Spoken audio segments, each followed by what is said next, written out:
What's up, everyone? We're back with another episode of Subject2Change. Overtime Tom here. Jordan is at practice. The kid practices nonstop. We got Overtime Osh in the building to take his place. But most importantly, we have Glen Big Baby Davis in the building. NBA champ, legend. We're going to talk about the Brooklyn Super Team, celebrities being boxers, and of course, going to talk about the good old days with the Celtics and everything else you did in your career. But first off, Glen, Big Baby, what's up, man? How you doing? Man, what's going on, man? Thank you guys for having me, bro. It's an honor, to see you guys in the flesh. I am shook because you are one of my favorite players ever. I told someone we were talking today, and they have a picture of your rookie card where you have braces. Get out of here. You have a Santa hat on and braces. Do you remember this? Yes. See, that's why my teeth so straight now. See? Yeah, you look good. Spence, how are you doing? I'm good, man. Just happy to be here as well. Plays Jordan forever, or is this like a part-time thing? Yeah, I think Jordan's up, man. I think it's me and you. The kid's just cool. Unreliable. Exactly. All right, Glenn, what have you been up to lately? The last time I saw you were hooping at the Crew League with Sway Lee and a bunch of rappers. Yeah. What's been up since then? How was that? Like, what's your mission right now? What are you doing? Man, I'm doing a lot of things. I played basketball for a long time, and now that I'm not playing, I'm, trying to open other doors. And now I'm in the media world. I have my own Big Baby show. It's a variety show where Big Baby does so many dope and cool things. I have a lot of stuff I'm doing something with NBA memes. I'm everywhere, man. I'm in the cannabis world, so it's a lot of stuff I got going, man. Big plans for 2021.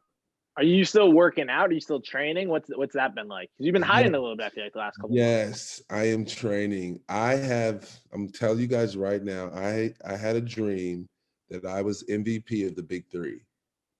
But I was skinny as hell and I was ripped. So I'm getting ripped. I'm working out extremely hard, and I'm trying to have abs for one time in my life. Like just once in my life, I can say, you know what?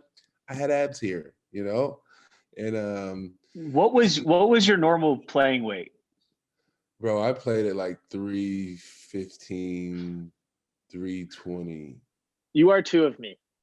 You're crazy. I know. I played kind of like at 315, 320 for sure. And now that you're getting back into working out, what made you want to? I know you said you wanted abs, but like, was there a weight you hit, or was there someone that said something? Like, why are you focused on that now?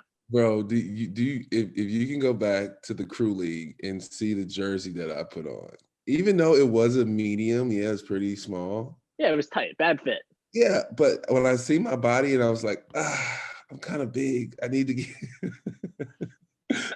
lose weight, man. So I'm locked in, man. I'm locked in after that, and now here I go. My weight loss journey is about to be crazy.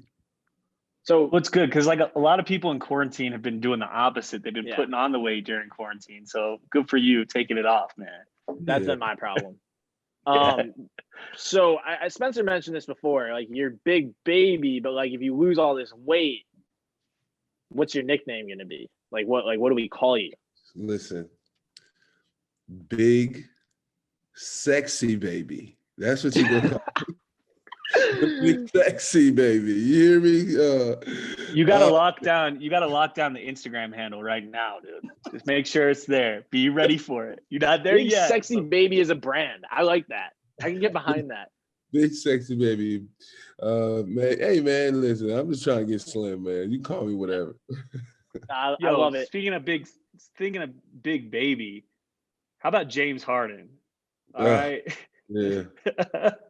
Yo, how does that man fluctuate weight, first of all, and what do you think about this whole net squad? Oh man, first of all, the net squad. Let's talk about that. I think they're gonna be hard to deal with. I love the fact that KD and James already have a chemistry, right? They've been through the ups, they've been through the downs, they've been through the finals. They understand how to play with each other. The biggest question is, how is Kyrie going to defer at times? you know, because being a great player and being able to do a lot of things and being capable of doing a lot of things, you know, sometimes things be broken off in the offense. It's just like timing and the way things need to be done. If Kyrie can come in with a mindset of like a KG mindset when he played with us, like even though he could score, even though he can get all the rebounds, he didn't demand the ball as much as he wanted, as much as he thought he should, because it was a defer. Sometimes it should have went to Ray.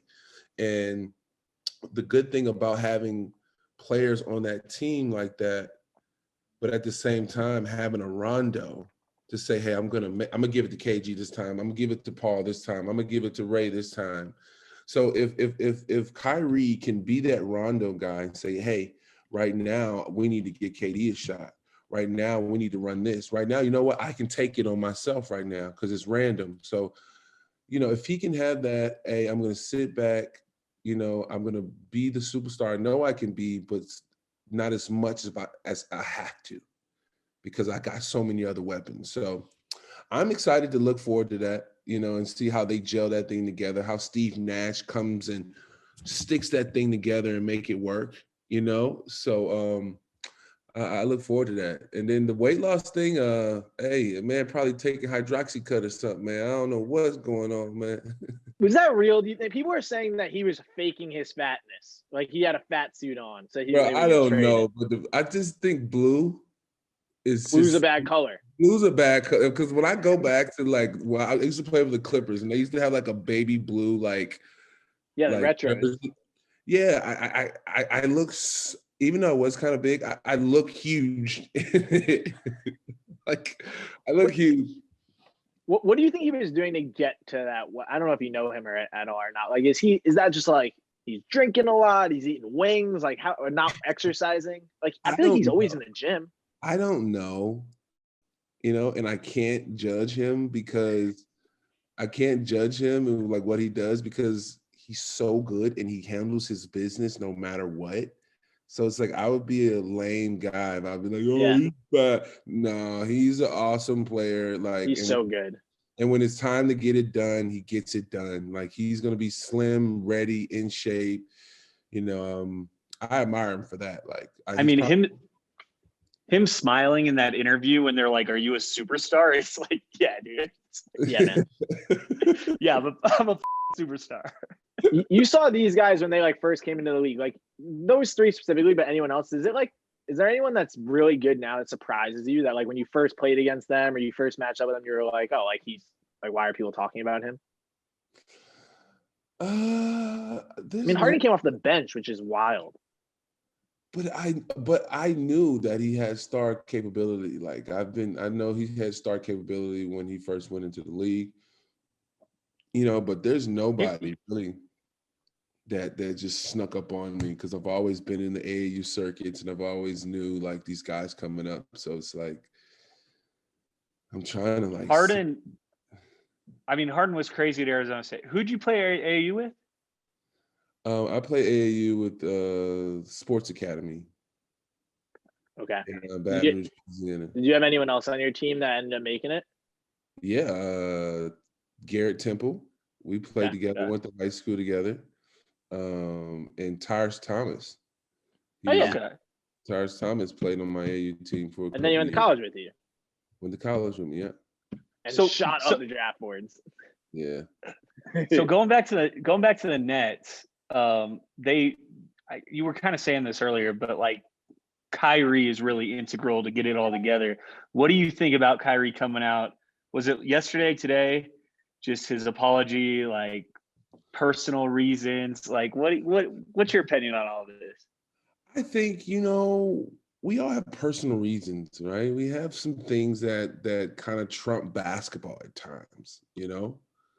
But how far do we go with it, right? How far do we go? How far will we take it? How much is going to take for you to get over what you're going through and get back to your job? You know, my only thing that I don't like is the communication barrier and communicating and letting people know what's going on. And also the rules, right? There's rules, you know, and I know that life still is in front of us, but we're dealing with a serious situation with coronavirus, and we're trying to. The NBA has been a big part of stopping coronavirus and doing as much as they can to stop coronavirus. And him being a leader and a pioneer of the NBA right now, right? He need to, abide by the rules. You know what I mean? Some things are serious in basketball, but at the same time, you gotta do your job. And I don't know how the players are going to react. I think KD and Harden want to win a championship, and just hopefully they can get past it. That's the only thing. I love Kyrie, but I mean he's weird as shit. But do you think? I think this team's gonna win the championship. I think they figured it out. Like I don't know. I just think that. Do you think they're gonna win it all? I don't know, because when you look at a championship team and roster, right, you know about the big stars, but who are the role players too? I really focus on who are the role players. Are the role players capable of winning a game? If you have moments like that, because about the NBA, man, you have no idea how much preparation these little nerd white guys are in the back, and the books are that big. The book is that big of everything that star player does and what we have to do to stop them, and the role players too. So when it comes to that, it's I don't know, like, you know what I mean? Like it's a big thing. You know what I'm saying? So my question on that, like, let's talk about LeBron James.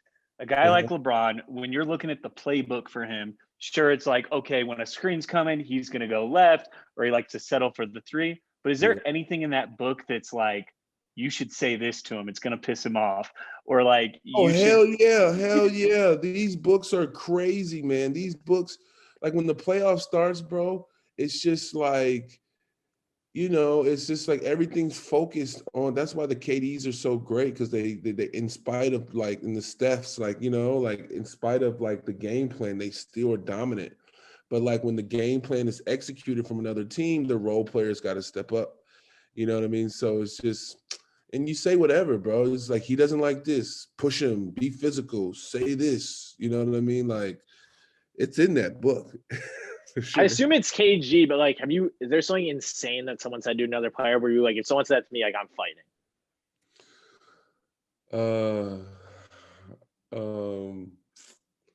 I don't know. My rookie year, I almost got in a fight with KG because he said something outrageous to me. What'd he say? You want to say it? I swear. So it's our first pickup game, right? September, right? And I'm excited. Just get drafted from Seattle with the trade with Ray. I kind of felt like part of the big three in a way, because Ray, the deal wasn't done until Big Baby was picked in the second round. You know what I'm saying? So I get there, and I'm trying to get my swag going. I'm trying to get my mojo going, and KG's the 4, I'm the 4, and I had to play against him. So I hit a jump shot and I leave it up, right? Leave it up, boom. And I'm telling myself, like, get it up, yeah. Like, get it up. Like, cause getting it. He say, who the fuck you talking to? I'm like, man, I'm just trying to get my swag. I'm just trying to get my swag a little bit. He said, F your swag. So I'm from the hood. I'm from the bottom. Like, you know what I mean? I came from, when somebody say that, then I'm like locked in, like, okay. I said, well, fuck your swag. And look, he just ran down and looked at me like, okay. And I was like, yeah, like, okay, like, yeah, like, if it's like that, yeah. I didn't know the volume of what I did, at that time. But the next morning, I'm eating my Fruit Loops, a little grapefruit. He walks right by me, don't say shit. I'm like, damn, it kind of hurt. Like, we sitting here getting eggs together, and he's just like looking at me like, and I was just like, dang. So, my mom told me, it was like, hey, if you have a disagreement with a man or, something, you look him in the eye, you apologize, say, hey, man, what can I do? I didn't mean anything. So, I did that. And he looked at me, he was like, hey, Rook, you good with me. I'll with you. And I was like, That's awesome. dang. I was like, dang. Like, after that, it was like, I was his rookie. Like, everything that he needed me to do, I did it. Like, everywhere we went, I'm riding with him, getting things done, waking up, doing all type of stuff. So it was fun. I'm sure at a certain level, it's like a sign of respect, even though you did like talk to him, like you talk to him. And like, yeah, I did. I really did. I didn't know what I was getting myself into. I could have been shipped out the next day. I didn't know how serious I was getting into some crazy stuff. No, I mean, you're a rookie. You just got traded there, and you go after he was a 2-time MVP at that time. That takes balls. That's awesome. What are you guys still cool today? You and KG? Yeah. That whole group, like, what's the relationships like on that championship squad? It's a gang. It's a gang. It's a gang. It's a real gang. We're a basketball gang. Like Tony Allen and all the guys, Rondo, like we all stay in touch. Perk, we. But really, what'd you text Rondo when he went to LA? Get money. Go all get right. bread. He is getting paid now in Atlanta. Getting paid. He's living right. Get the bread, bro. Like, go get as much bread as you can, bro. Like, did all those guys like? I've heard you talk about LeBron and like say that like you give him props, like he's good. Did you guys like? Did everyone hate him? Like, what was the team? We didn't hate him. We didn't hate him. We just wanted to whoop his butt. Like, we just wanted to whoop his ass. Like, we wanted to beat him. You know what I mean? We made it tough for him. So. But did you guys know like, damn, he's amazing, or did you guys not even like? We knew he was good. I go back to that clip, that famous clip when he was at Cleveland and he goes to the lane and he just. You know what I mean? Slams it crazy. James Posey right there. Kevin's right there. And, we knew he was awesome, but at the same time, we knew that we wasn't going to let Ray or Paul guard him by himself. You know what I mean? We always had our teammates back. I think. Did you even? Oh, go ahead, Spence. My bad. Go ahead. You go ahead. You got it. No, did you think that team had any chance against you guys?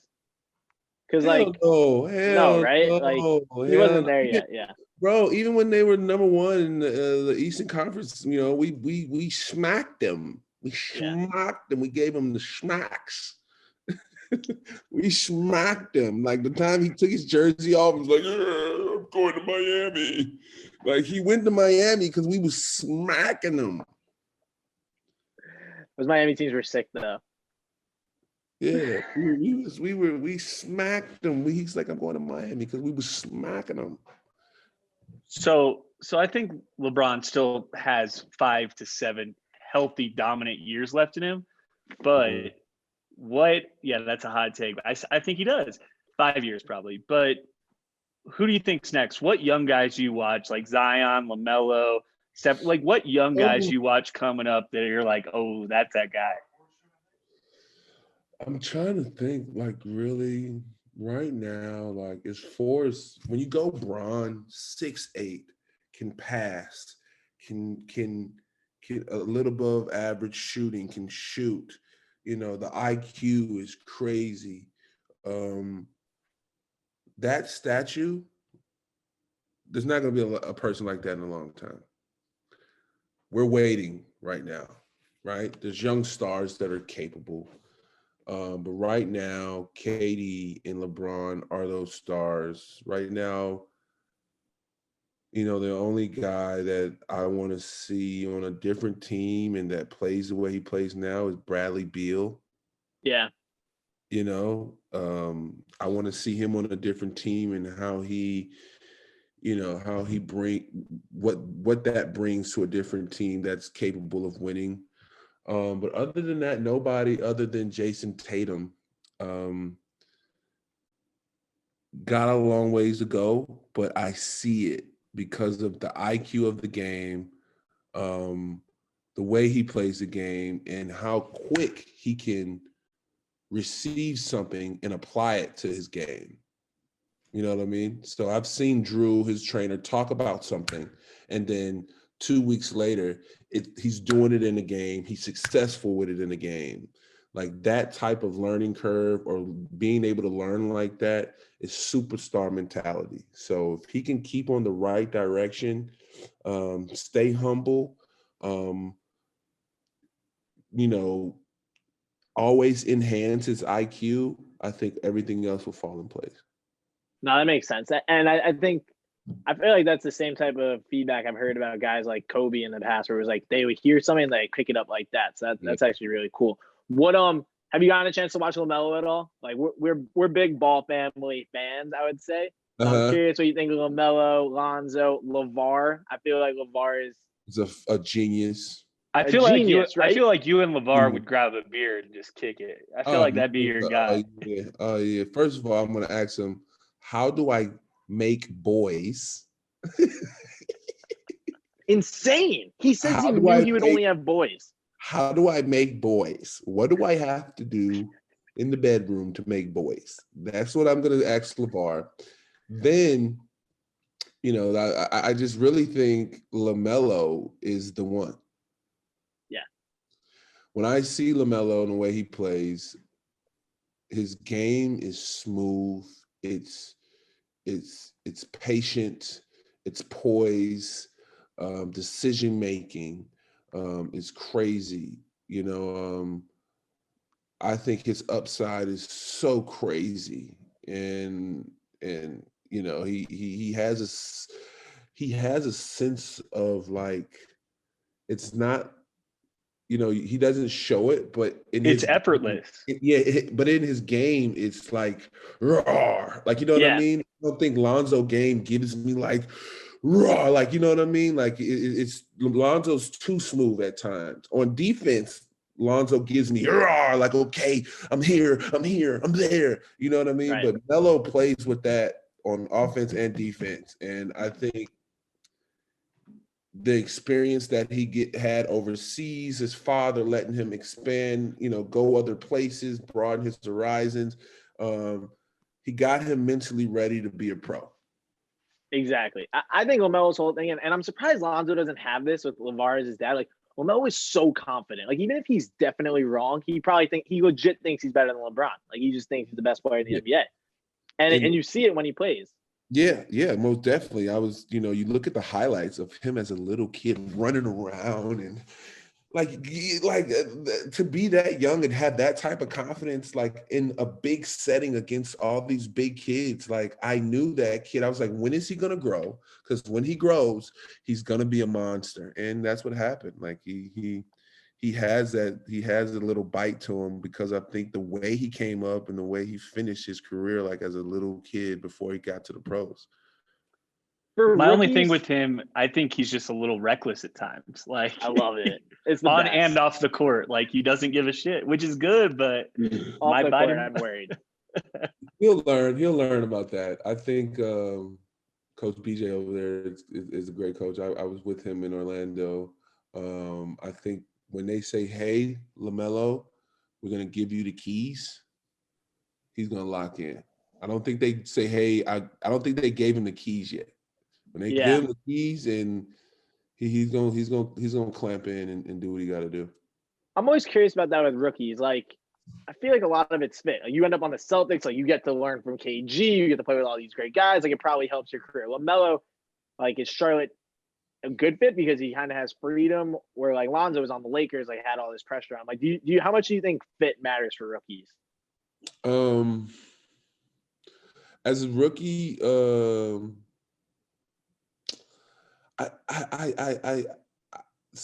in some situations it do, you know, but as a rookie, the mindset is the fact that everything that you have done before this doesn't matter.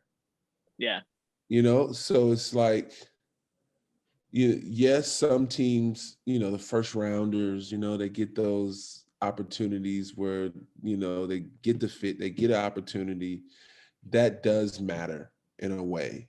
but I think it's a little part of it. I think rookies have to change their mindset to create opportunity when they come to the league. Because if they can change their mindset, hey, I got to be a new person. You know what I mean? So if you take that approach, then now you're always a student, right? You don't think you know too much. It's a humbling experience. So it's a little bit of both. Rookies got to come in, change their mindset, change their habits. And then when they do that, I think more opportunity happens for them. And, they get they can become who they want to become in this league. Yeah, no, that makes a lot of sense. And I think that stuff will help with LaMelo too. And I think he kind of gets that. With someone like Zion, right? Like, he's another guy. I feel like the first thing everyone talks about is like, he's overweight. He's not, that's his like one thing. If he can get his physically be in good shape, like, he'll be good. Like, what do you think about Zion? And do you think that stuff like is that important for him? Very, very, very. I think that being in shape is one of the reasons why I didn't play more than 10 years.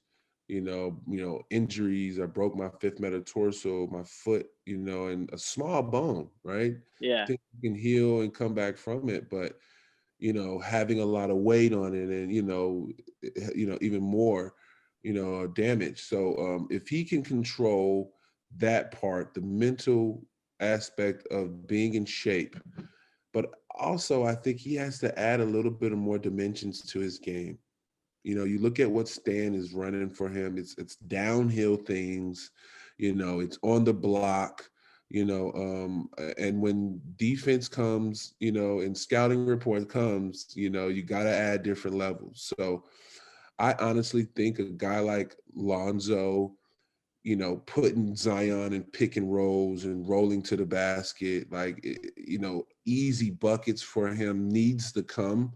And also him developing a mid-range, a jump shot, something that when people play off of you, you can open up face, and hit the jumper. And, so there's dimensions to his game that he has to develop. And then also the mental part of just controlling and making sure your body's the best, for this league. So we talked about, and I agree. Zion's got to keep his weight, but like, I can't believe you don't think he has the potential to be like, he could be something special in the league. You gotta be able to shoot the ball. Like, you're right. You gotta be able to shoot the ball. Like, you think about the last threes he took. I remember when that first game. Yeah, like 4 or 5. Oh man, if he can hit that, it's over with. Like, it's over with. If he can hit that, if he can open up face, you know what I'm saying? Because all he does is quick. Open up face, go. If he can open up and face, take his time, look at the defense. Okay, boom, right over your head, right in your face. Yeah, you know what I mean? Like, he has to develop that because he's undersized, right? How long is he going to be able to jump as high? We know that jumping high stuff can end real fast. We've seen it with Blake. I've never seen a man jump so high and then can't jump after that no more. Like, it's insane. It's the wear and tear, in your body. So it's just like you have to be able to evolve and develop. And if he doesn't evolve and develop, if he doesn't take a time and look at his game and say, hey, this is what I need to do for my game, he's not going to be here for a long time. I don't think he won't be the superstar that you think he's going to be. So somebody who can shoot and who is undersized and kind of reminds me a little bit of you. He's obviously smaller and weaker. We talked about LaMelo. We talked about Lonzo. What does Jello got to do to make the NBA? Jello?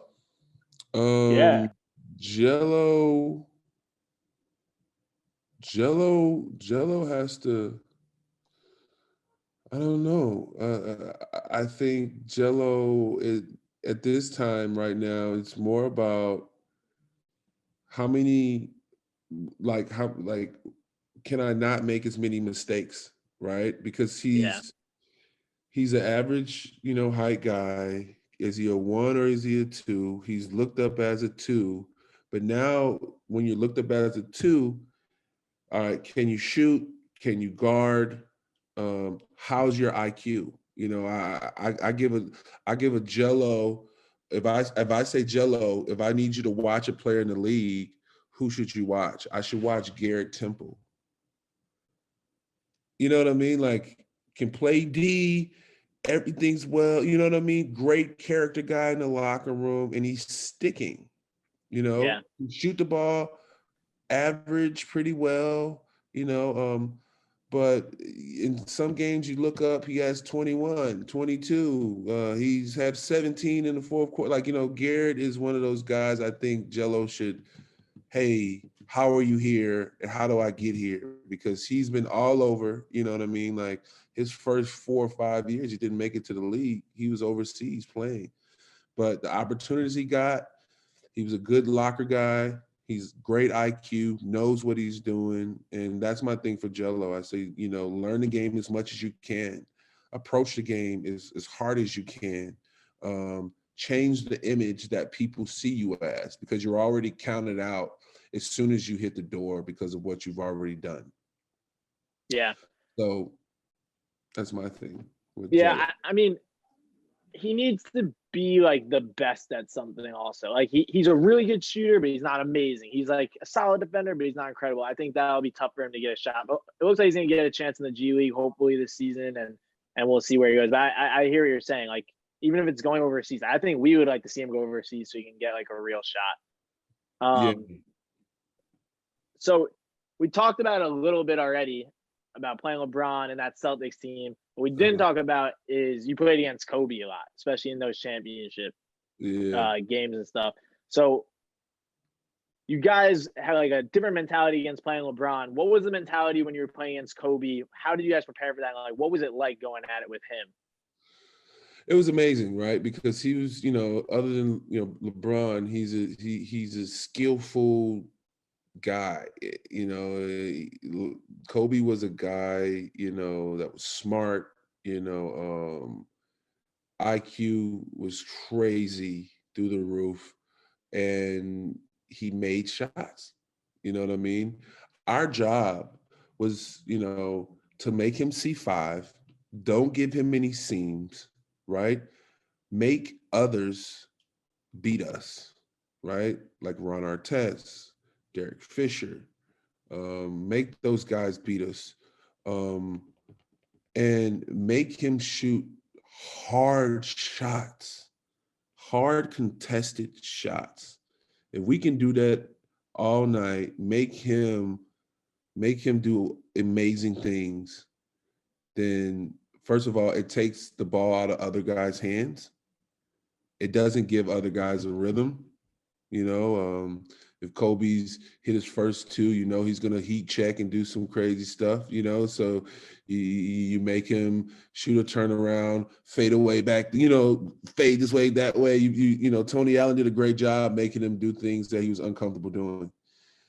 So that's how the way we approach that, you know, and hopefully he won't score 50, you know, and if he do, then that means, you know, Paul Gasol's not going to have 20, you know what I mean? Andrew Bynum. I forget about Pop. Who did you guard mostly on that team? Bynum and Powell and Lamar Odom. Yeah, you kind of got all of them. Were they all tough, or does one give you more trouble than any of the other guys? I did better with the bigger guys because I'm like a stone wall. They cannot bag me down for some reason. They just can't.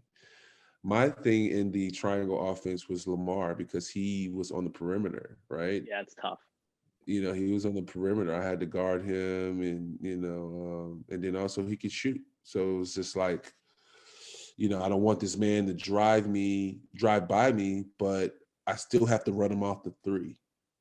So imagine on the other side, right? You got Paul and Kobe in a pick and roll, and Lamar I'm the bottom guy, right? The 4 and the 5 on the Celtics was always connected. So if Paul pops, right, I'm pulling the trigger to go contest Paul, right? And then Perkins or KG's rolling to the basket, or, you know, trying to get my man because I'm going out and trying to, you know, so it was hard to close it out to Lamar. You know, imagine you got to bump Paul, right? So he won't get a clean roll. And then you got to shoot up there run Lamar off the three, but if he doesn't, you still have to stay with him when he takes it off the dribble. That's hard. Like That's impossible. That's hard, you know. So that was Lamar had a period where he like was on the verge of being. He could have been out of this world incredible. He was a really good ball player, but I think he could have even taken it to another level. I think we'll talk about Lamar in a second, but before that, coming up Tuesday is the death anniversary of Kobe. Everybody's got one. What's your Kobe story? Bro, we was playing in the finals, and I didn't think Kobe knew me. Like, I just was like, yo, I never met him. You know, I've played against him a couple times, but never got a chance. Like, yo, Kobe, what's up? Like, you know what I'm saying? So it's like, I started to play a lot more in my second year. Well, yeah, it wasn't I started to play more like 2010, you know, and so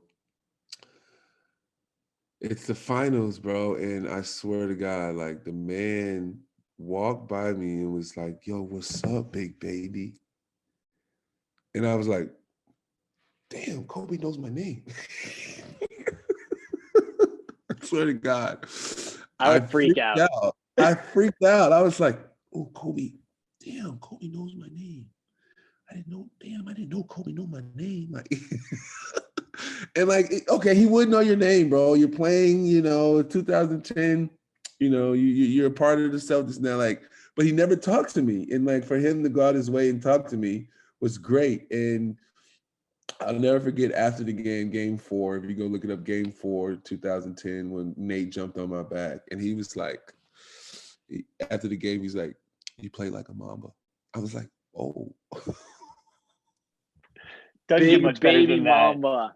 That. I said, dang, like, you play like a Mamba. I was like, dang, you know, because I was screaming. I was throwing him around. I was like, I was grabbing every rebound. I was put back was crazy. And then I just screamed so loud, like, There is something just so energizing about like Kobe complimenting you. Us, I'm not on a personal level, me or Tom, but he met Overtime Chloe at WNBA All-Star weekend last year. And it was he and Gigi, and he just goes to Chloe's like, hey, Chloe, like me and Gigi, we watch all your videos. We love all your videos. When that gets back to me and Tom, we're like, yeah, he's watching our videos. He basically he loves me, basically.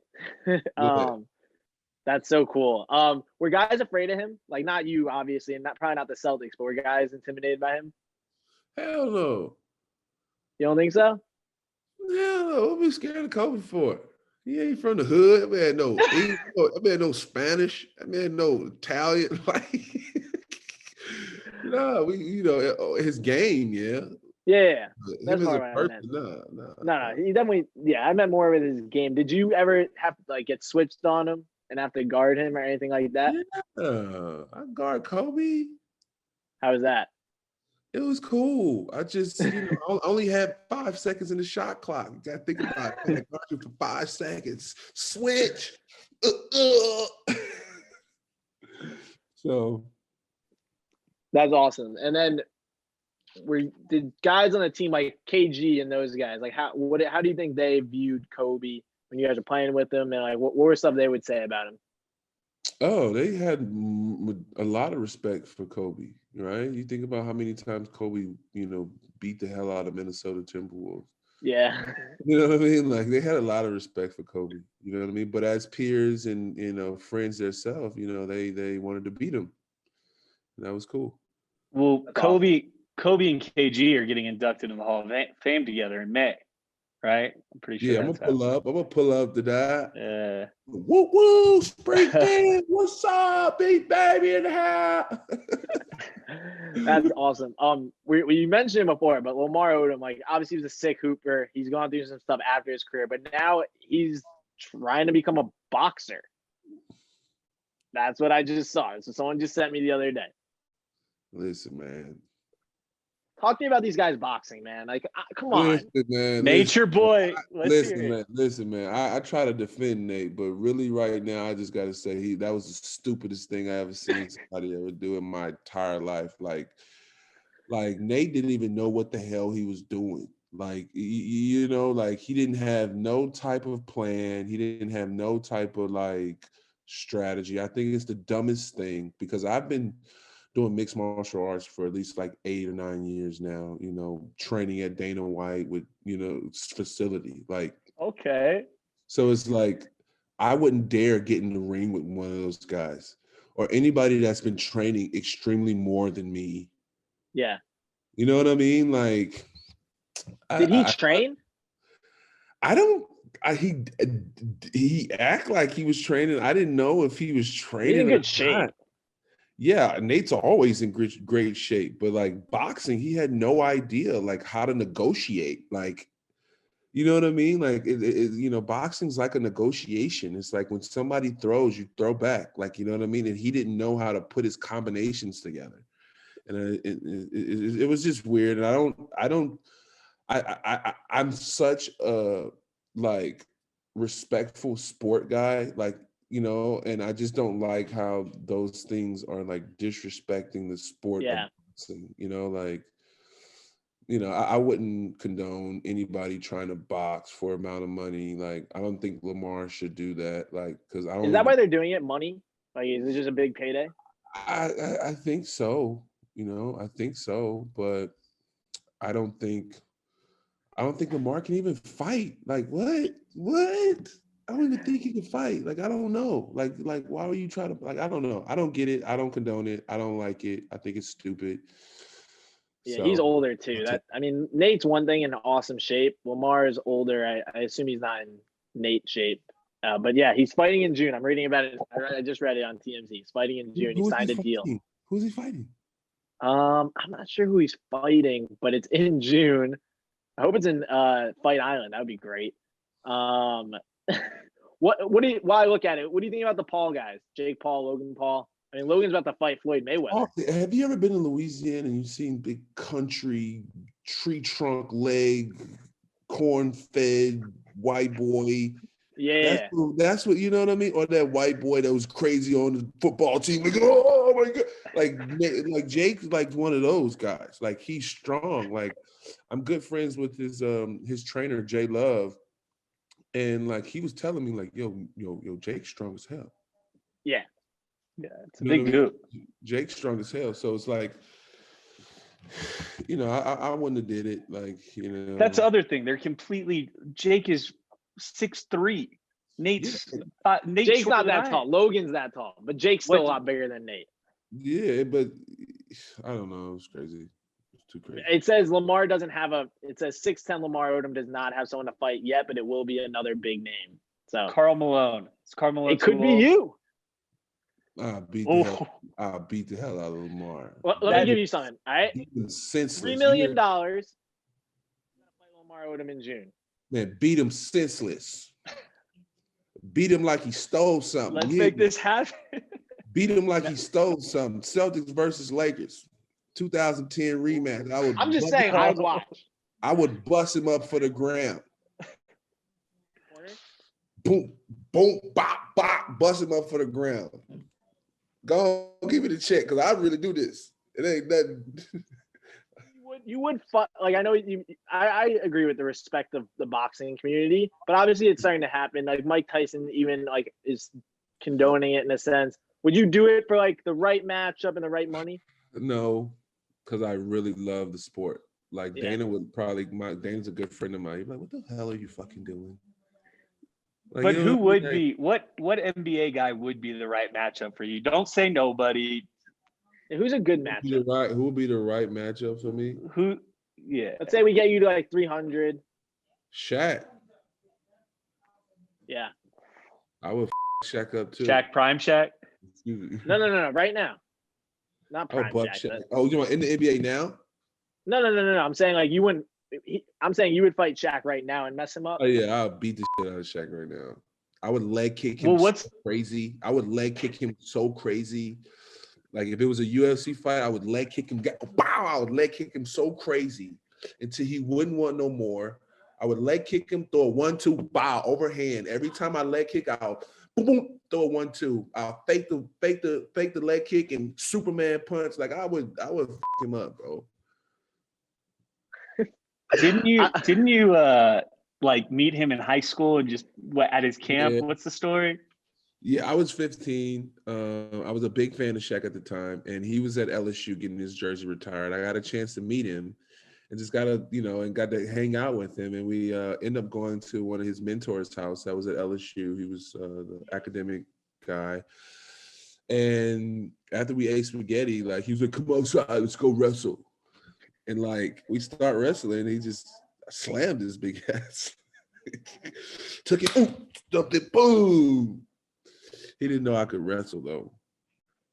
Are you guys cool now?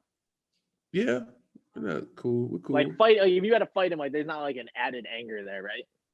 A little bit. He tried to fight me like when he played for the Celtics. He got mad at me. He was like, "I'm gonna beat your fucking ass if you don't pass me the ball."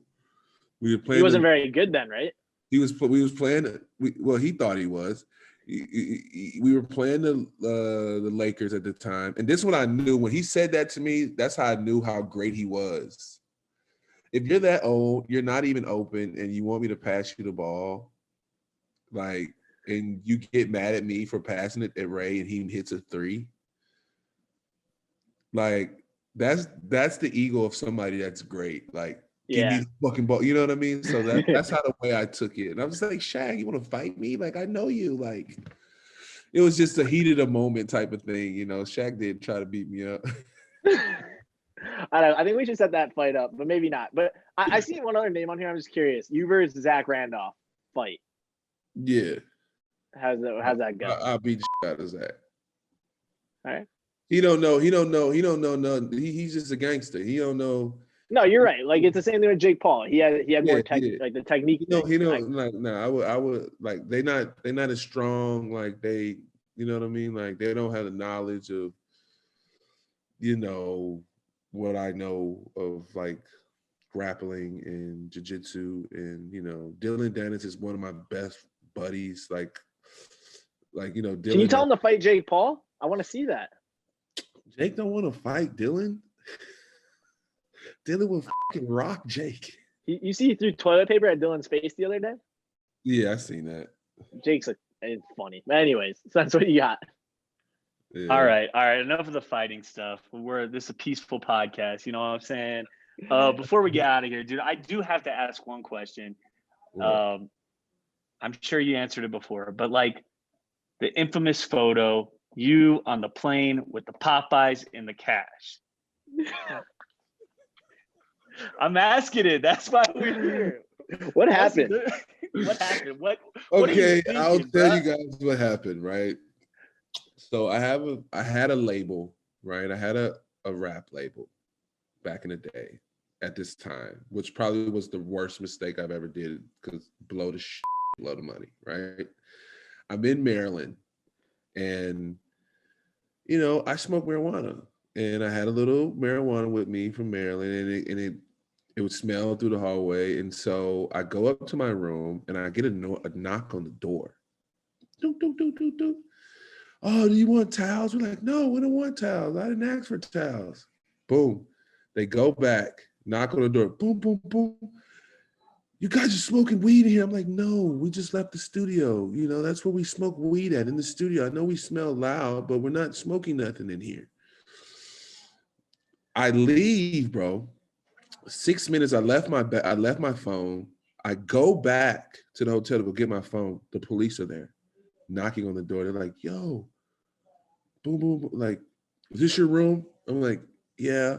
They're like, "We need to search it." I'm like, "Well, you need a warrant. God damn it, you need a warrant to search it. I'm not letting you search my room." So they go in my room, and I had a Moneybagg Yo concert that I was paying for to pay Moneybagg Yo $20K. And then I had YFN Lucci $20K cash. So I had like 40 cash. And then I had just beat Meek Mill out of like 60 grand. So I damn near got. What do you mean beat him? Like, in doing what? Gambling. Got it. So I end up taking all that back to the hotel. Then I had a little weed in there. So they called the judge, got a search warrant, went through my room, and they found it, right? So they take me to jail. And I'm like, "Oh, okay, like, dang, like, you taking me to jail for this little weed? Like, it doesn't make sense. Like, I'm not in here selling drugs. Like, And it didn't matter who I was in Maryland. You know, they was like, you're going. So they bring in this whole task force thinking I'm just this big drug dealer. It was crazy. Kingpin. And then they're like, oh, Mr. Davis, like, oh, we're going to keep this under wraps. You know, I bailed it out, whatever. 2 months go by, 3 months go by. And I'm like, okay, you guys keep this under wraps. I'm on an airplane headed from New York to just want some money. That's why you see all that money on them. How much was it? Do you remember? It was like 300. But Something light. I just want some money, and I took a PJ back, right? And so we took so I ordered Popeyes for the PJ, and then this news just hits the way, like the internet, like ESPN. I'm like, what the hell? This 3 months ago. Like, what is like? Somebody tipped somebody, was like, yo, I got a story, and so I was so nervous at the time and didn't know what to do. And I was just like, I gotta let people know, like, I'm not like, you know what I mean? Like, cause I got a foundation. I had so many things that I was a part of and trying to get back in the league at the time. Like I was like working out, doing things. And so, I get on there and I was just like, I gotta let the world know. It was the stupidest mistake I ever did in my life, really. So I was like, yo, I got the championship trophy and I said what I said and I'm eating Popeye's chicken and not knowing, how it was going to affect me later on down the road. I posted it and it went crazy. Like it really did. It went bananas. Like people to this day, like love me for that. I need to get a Popeyes deal out of it. How can we do that? Like Popeye's got to show me some love or something. Facts. But, we just got to recreate that moment, man. Let's get the PJ. I'll meet you in Vegas, baby.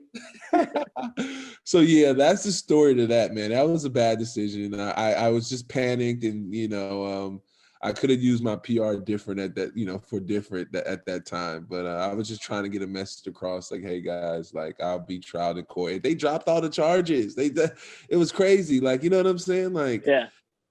Them announcing that and putting it all on ESPN hurt my career more than anything. You know what I mean? Like I didn't even get a felony. You know what I mean? I didn't get nothing for it. Like, so it's like they just wanted my money. They made me cough up the $90,000 I had on me. I was like, all right, whatever, because it was just wasting time. Like, you know what I mean? I was trying to get a broadcasting job at the time, like, and it just kind of messed up everything. So, damn.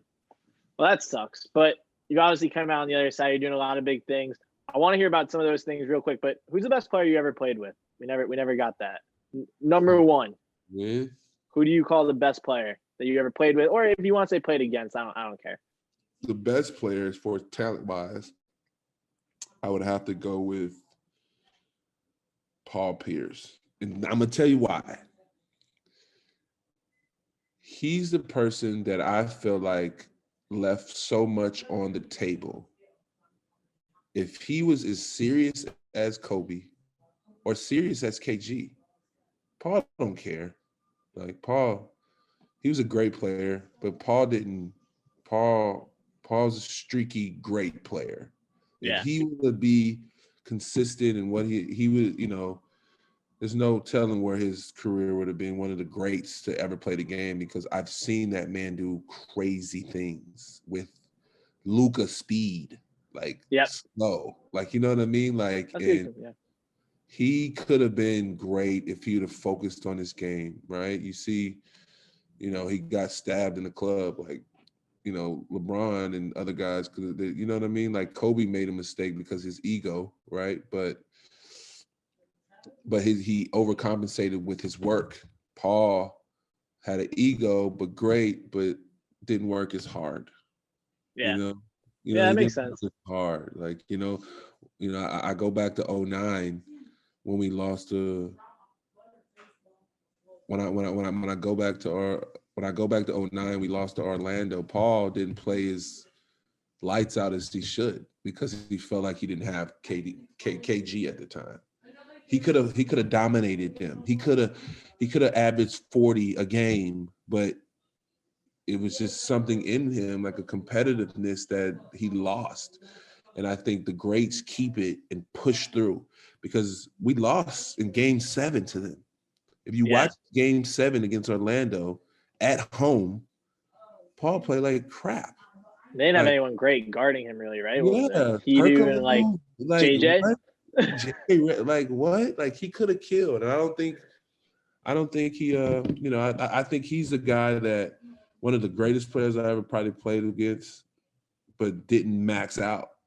That I gotta pick him because he could shoot, he could pass, he could score. And then when he wanted to, he'll lock up on defense. Yeah. I'll never forget, bro. We were playing Dallas, and we ran a play like 14 times straight in a row. Like imagine on a wing, and you know what's going on, and he's just like, like, come on, baby, let's go. Like he had a certain type of swagger that was great, but then I think like other things got in his way outside of basketball.